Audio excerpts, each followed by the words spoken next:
राजा परीक्षित के विविध प्रश्न।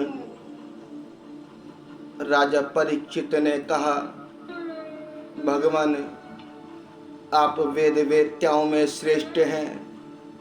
मैं आपसे यह जानना चाहता हूँ कि जब ब्रह्मा जी ने निर्गुण भगवान के गुणों का वर्णन करने के लिए नारद जी को आदेश दिया, तब उन्होंने किन किन को किस रूप में उपदेश किया। एक तो अचिंत्य शक्तियों के आश्रय भगवान की कथाएं ही लोगों का परम कल्याण करने वाली हैं। दूसरे देवर्षि नारद का सबको भगवत दर्शन कराने का स्वभाव है। अवश्य ही आप उनकी बातें मुझे सुनाइए। महाभाग्यवान शुकदेव जी, आप मुझे ऐसा उपदेश कीजिए कि मैं अपने आसक्ति रहित मन को सर्व आत्मा भगवान श्री कृष्ण में तन्मय करके अपना शरीर छोड़ सकूं। जो लोग उनकी लीलाओं का श्रद्धा के साथ नित्य श्रवण और कथन करते हैं, उनके हृदय में थोड़े ही समय में भगवान प्रकट हो जाते हैं। श्री कृष्ण कान के छिद्रों के द्वारा अपने भक्तों के भावमय हृदय कमल पर जाकर बैठ जाते हैं और जैसे शरद ऋतु जल का गेंदलापन मिटा देती है, वैसे ही वे भक्तों के मनोमल का नाश कर देते हैं।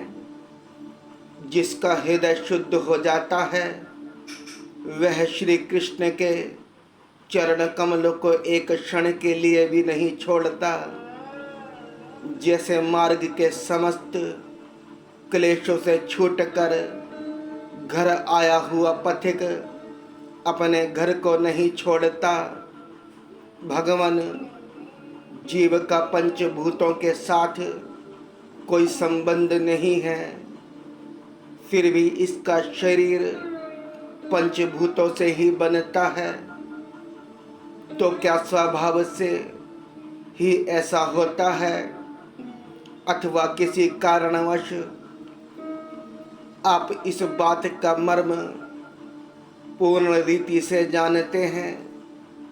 आपने बतलाया कि भगवान की नाभि से वह कमल प्रकट हुआ जिसमें लोकों की रचना हुई। यह जीव अपने सीमित अवयवों से जैसे परिच्छिन्न है, वैसे ही आपने परमात्मा को भी सीमित अवयवों से परिच्छिन्न सा वर्णन किया। यह क्या बात है?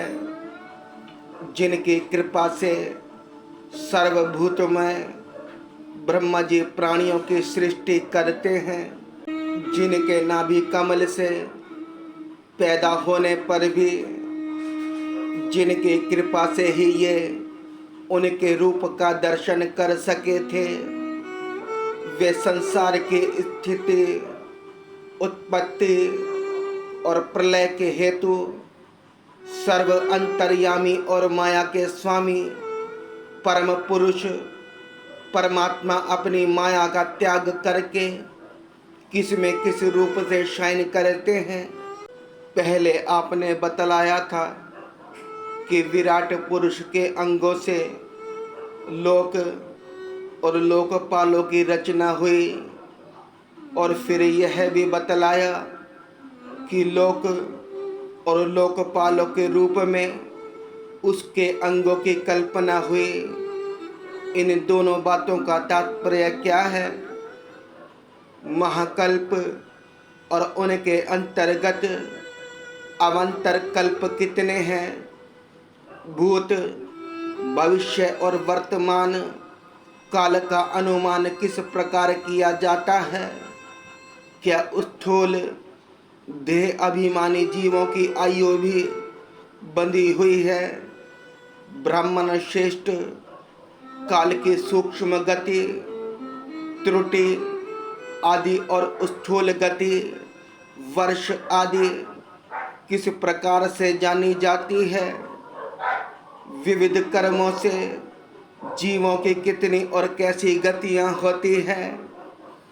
देव, मनुष्य आदि योनियां सत्व, रज और तम, इन 3 गुणों के फलस्वरूप ही प्राप्त होती है। उनको चाहने वाले जीवों में से कौन कौन किस किस योनि को प्राप्त करने के लिए किस किस प्रकार से कौन कौन कर्म स्वीकार करते हैं।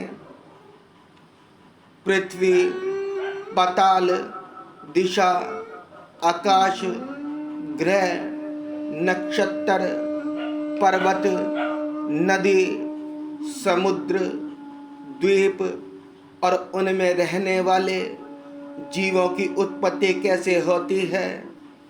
ब्रह्मांड का परिमाण भीतर और बाहर दोनों प्रकार से बतलाइए। साथ ही महापुरुषों के चरित्र, वर्ण आश्रम के भेद और उनके धर्म का निरूपण कीजिए।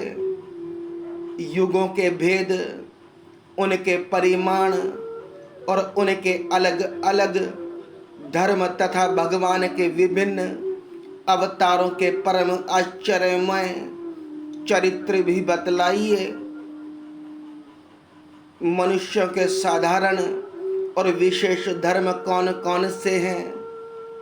विभिन्न व्यवसाय वाले लोगों के, राज ऋषियों के और विपत्ति में पड़े हुए लोगों के धर्म का भी उपदेश कीजिए।